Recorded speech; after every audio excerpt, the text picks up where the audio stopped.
বারবার কনস্টিপেশন হচ্ছে, এই বারবার কনস্টিপেশন হওয়ার কারণে আপনার শরীরে বিভিন্ন ধরনের রোগের উৎপন্ন হয়। এর ফলে বিভিন্ন সমস্যার মধ্যে আপনারা পড়েন, যার জন্য ভবিষ্যতে বড়সড় রোগেরও আহ্বান করে।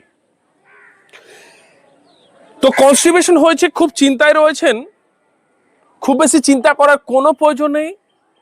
ওষুধ আপনার বাড়িতেই রয়েছে, আপনার রান্নাঘরেই রয়েছে।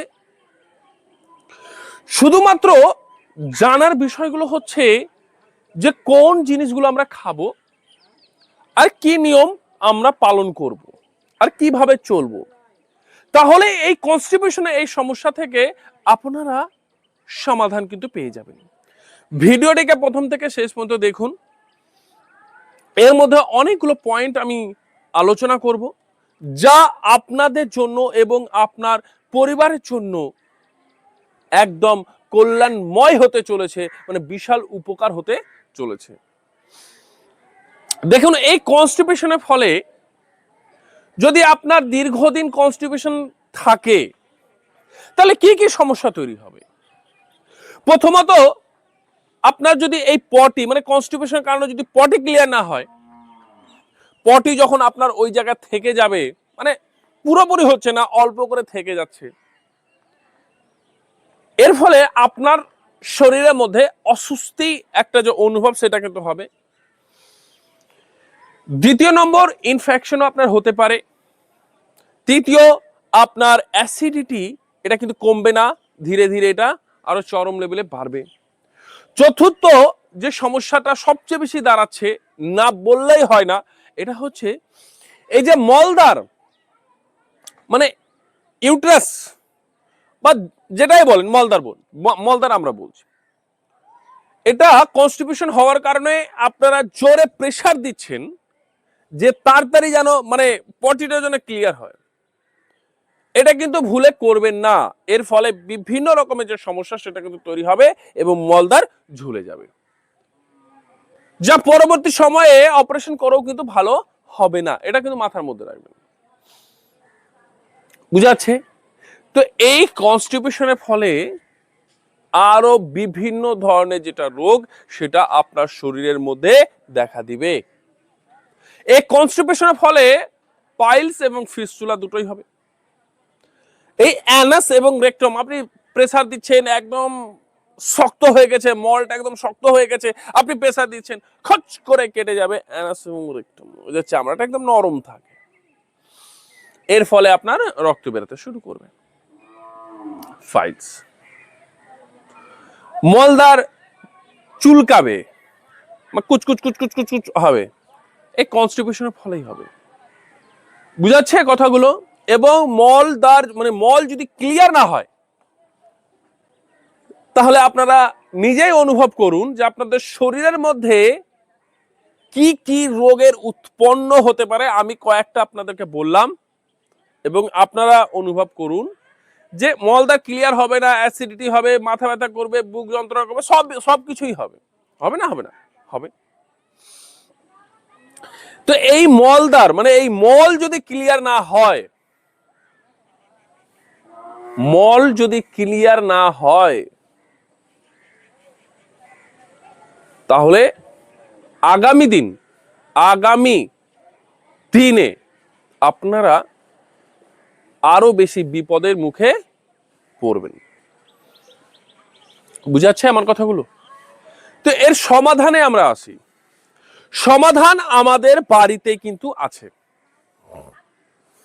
যেমন আমি কয়েকটা জিনিস বলেছিলাম যে ভাত খাওয়ার আগে ছোট ছোট করে আপনি শশার পিস করতে পারেন বা শশা গোটাই ওর খোসা সহ প্রথমে চিবিয়ে চিবিয়ে খাবেন। কারণ আমাদের গাট যেটা রয়েছে, স্মল ইন্টেস্টাইন, লার্জ ইন্টেস্টাইন, ওখানে আমাদের গুড ব্যাকটেরিয়ার প্রয়োজন। মানে গুড ব্যাকটেরিয়া তো রয়েছে, ওদের খাবারের প্রয়োজন। তো খাবার হচ্ছে ফাইবার তাদের। আমরা যদি কন্টিনিউয়াসলি যদি ফাইবার না দিই তাহলে কিন্তু সে গাটকে কিন্তু খেতে শুরু করে, ঠিক কে গুড ব্যাকটেরিয়া তো ক্ষত হয়ে যায়। তো আমাদের ফাইবার যুক্ত যদি আমরা খাবার খাই তাহলে কনস্টিপেশন থেকে আমরা কিন্তু বেঁচে যাব। বুঝাচ্ছে আমার কথাগুলো? বুঝতে পারছেন একদম? এবং যাদের কনস্টিপেশন হচ্ছে, অতিরিক্ত রয়েছে, তাদের জন্য কিন্তু আমি আয়ুর্বেদিক ওষুধও বলবো, যার 2 দিন বা 3 দিন নিলেই অলরেডি একদম কনস্টিপেশন থেকে ক্লিয়ার হয়ে যাবে। বুঝাতে পারছি? তো ওই শশা কিন্তু অবশ্যই আপনি খোসা সহ মানে ভালো করে ধুয়ে টুয়ে নেবেন, বা যেটা পিঙ্ক সল্টের আমি ব্যবহার বলেছিলাম কিভাবে আপনি ওয়াশ করবেন, ওটাও ভিডিও দেখে নেবেন, তবুও হবে। তো এই শশাকে আপনি প্রথমে খেয়ে নেওয়ার পরে তারপর আপনি ভাত খেতে শুরু করবেন, কন্টিনিউয়াসলি রেগুলার করুন। হ্যাঁ, কিন্তু শশাকে আপনি আবার সন্ধ্যাবেলা খাবেন বা রাত্রে খাবেন তাহলে কিন্তু চলবে না। হয় সকাল এবং দুপুরে এই দুটো টাইমে আপনি খান, বাকি টাইমে কিন্তু শশা খেতে পারবেন না, এবং সন্ধ্যার সময় কোনো ফলই খেতে হয় না। বুঝা গেছে আমার কথাগুলো? তো বিষয়টা হচ্ছে যে আরো কিছু মানে আরো কনস্টিপেশন যেন না হয়, আরো কিছু আপনাদেরকে কয়েকটা জিনিস বলি। যে গরম ভাতের সাথে আপনারা দুটো টাইমে হাফ চামচ করে আপনি ঘি যদি মেখে খান, তবুও কিন্তু কনস্টিপেশন থেকে আপনারা কিন্তু বেঁচে যাবেন। বুঝাচ্ছে কথাটা? বুঝাচ্ছে? কিন্তু বেঁচে যাবেন। এবং যাদের অতিরিক্ত কনস্টিপেশন অনেক দিন ধরে হচ্ছে কিন্তু ক্লিয়ার হচ্ছে না, তাদের একটু সময় লাগবে। যাতে সময় না লাগে সেই জন্য আমি এই আয়ুর্বেদিক ওষুধটা বলছি, সেটা হচ্ছে বিরেচন পাউডার। স্কিনে নামটা দিয়ে দিয়েছি, বিরেচন পাউডার। এটা আপনারা কি করবেন, প্রথম দিন 1 গ্লাস গরম জলের সাথে রাত্রে ঘুমানোর সময় অন্তত খাবার খাওয়ার 2-3 ঘন্টার জন্য গ্যাপ থাকে, ভালো করে মানে সন্ধ্যে যদি 6টার মধ্যে বা 7টার মধ্যে যদি খান, তাহলে 8টা মানে 9টা 8টা বা 9টার মধ্যে আপনি কিন্তু মানে এটা নেবেন। তো 1 গ্লাস গরম জলের সাথে প্রথম দিন হাফ চামচ দিবেন, দিয়ে দেখবেন যে বডিটা ঠিকঠাক ক্লিয়ার হচ্ছে কি না। যদি ক্লিয়ার না হয় তাহলে পরের দিন 1 গ্লাস গরম জলের সাথে 1 চামচ দিবেন। সেই দিন বাড়ি থেকে কোথাও যাবেন না, ভালো করে বুঝবেন, সেই দিন কিন্তু বাড়ি থেকে কোথাও যাবেন না। তার কারণ আপনার 6 থেকে 7 বার কিন্তু পটি হবে। বুঝা যাচ্ছে? 6 থেকে 7 বার হবে। এই যে আপনার এই যে পটিটা যে ক্লিয়ার হচ্ছিল না, অল্প অল্প করে ছিল, সে গাটের মধ্যে ছিল বা ওই ওই জায়গা এসে আটকে ছিল, একদম সম্পূর্ণ পুরোপুরি ভাবে একদম গলিয়ে বের করবে, একদম বের করে দেবো। যে 6 থেকে 7 বার 8 বারও হতে পারে, কিন্তু চিন্তা করবেন না তো 6 থেকে 7 বার হচ্ছে তাহলে ঘাবড়াবো না, আপনাদেরকে আমি আগেই বলে দিচ্ছি।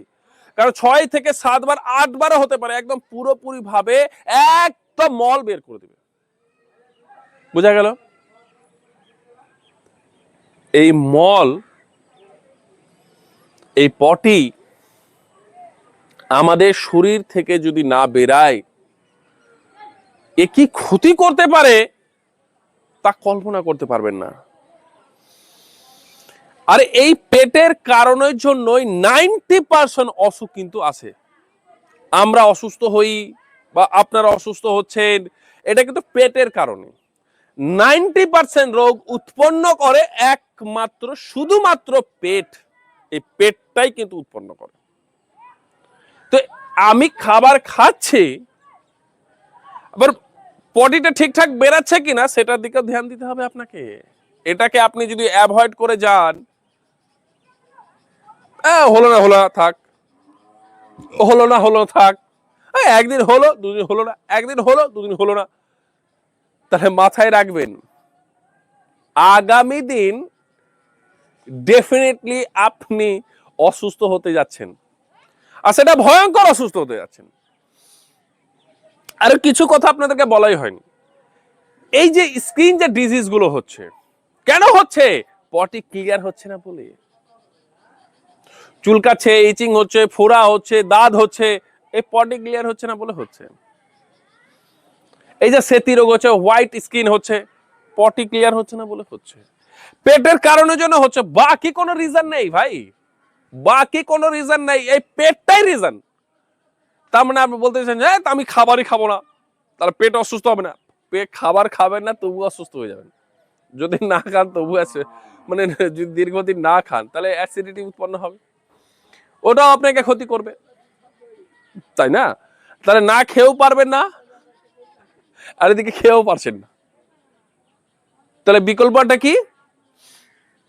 আমাদেরকে নিয়ম অনুযায়ী চলতে হবে, ফাইবার যুক্ত খাবার খেতে হবে, তাহলে ভালো থাকবে।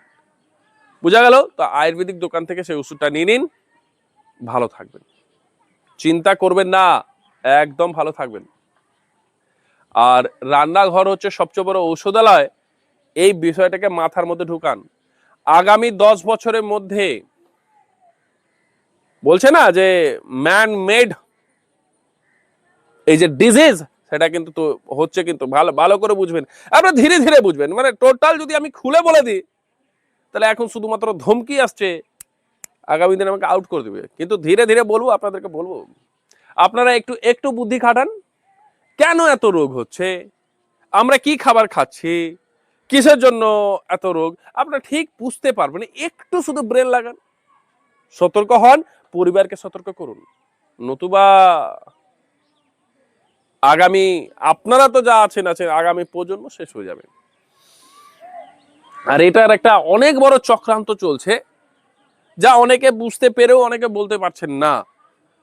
অনেক বড় চক্রান্ত চলছে, এক শ্রেণী পুরো বিল্ডিং এর পর বিল্ডিং বিল্ডিং বিল্ডিং বিল্ডিং ঠুকেই যাচ্ছে, আর এক শ্রেণী নিচে নেমতে নামতে নামতে নামতে নামতে নেমে যাচ্ছে। বুঝতে পেরেছেন? তো দেখুন, এই বিষয়গুলোকে যদি আমরা আজকের দিনে যদি ধ্যান না দিই, তাহলে কে দিবে? বেশিরভাগ, এটা বলছি না যে সৎ মানুষ নেই, অনেক মানুষ সৎ হচ্ছে ভাই, সৎ আছে বলছে চলছে, কিন্তু অসতের পরিমাণটা অতিরিক্ত বেড়ে গেছে না। তো আমাদেরকে নিজেকে মানে সচেতন থেকে চলতে হবে। বুঝা গেল?